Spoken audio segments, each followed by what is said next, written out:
Hey guys, we're talking fascia today. So you know me, I'm more of the type to teach you how to fish than keep giving you fish all the time. So as opposed to recording like 40 different videos on how to do each individual muscle, I want to talk a little bit about the technique, the philosophy behind it, and if you have any specific questions, hey, how do I get my this, or that, just ask me. I'll be happy to make another more specific video.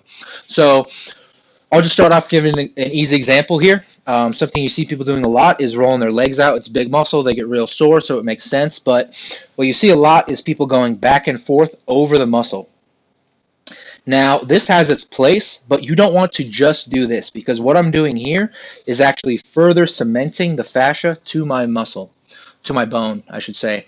So what I would do instead is you're going to do this until you find that really sensitive area. So you go back and you're like, ooh, that part really hurts. So you're going to stay right there.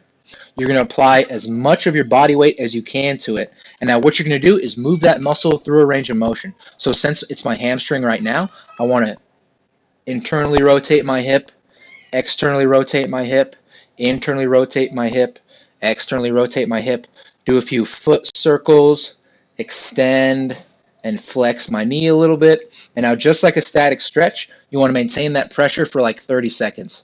I will now completely let up the pressure. You should feel, a little bit more circulation, feel things break up a little bit, wait like 5 to 10 seconds in between. And now you're going to go ahead and do another one. So I'll go back and forth. Okay, man, okay, that spot's really sore. I'll go ahead, internally rotate, externally rotate, etc. Bend and straighten my leg if I can. About 30 seconds of that, and then you let up the pressure. So it doesn't really matter. I'll give another example here, like my hands. Hands for sure get beat up in jiu-jitsu. So same thing here, where I'm going to kind of like find the area, like my thumbs for me are always very sore. So I'm going to get all that weight on my thumb muscle, and I'm going to move it through a range of motion. Let me see. Probably can't see it too well, but what I'm doing right here is wiggling my fingers, grabbing with my palm and releasing, grabbing and releasing. Same thing, about 30 seconds of pressure. Fully extend, and then let up your weight right there. So just to rehash, 30 seconds of pressure, don't move around, keep the pressure, and move that muscle through a range of motion. I'll give another example here.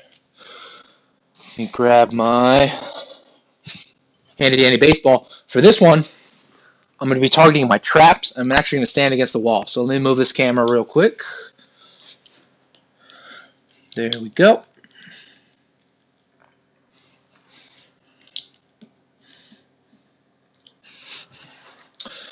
So another classic example, the traps are often tight when you have a desk job. So here's another easy thing right here.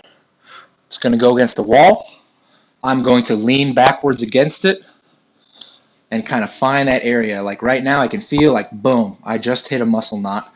So same thing here where I want to move my trap through a full range of motion. So I'm going to start with my hand down at my side, and I'm actually going to go one hand width at a time. And I'm going to keep turning until I get to 90 degrees. Now I will bend my elbow and extend. I'm going to bring it back 90 degrees, extend, bring it back over my head, and extend right there. I'll bring it back to neutral, and nice and slowly, I'm going to turn my palm up and my palm down and go all the way back down to neutral. At which point you're going to let up that pressure. Hopefully you feel a little bit more circulation, feel a little bit looser, and then that's how you're going to do it. Maybe 2 to 3 different spots on each different muscle group. So I'd recommend, 20 minutes at night. I would typically recommend to do it at night because for me, it kind of makes me tired. Like I feel like it releases some toxins, or that sounds a little bro sciencey, but it releases certain things, certain enzymes that for me makes me sleepy. So I like to do it, before bed or before I take a nap. And yeah, like I said, just try to apply that same principle to each area that you're going to work on. And if you have a more specific question, hey, how do I get my hips? How do I get my whatever? Just feel free to reach out and I can provide further explanation.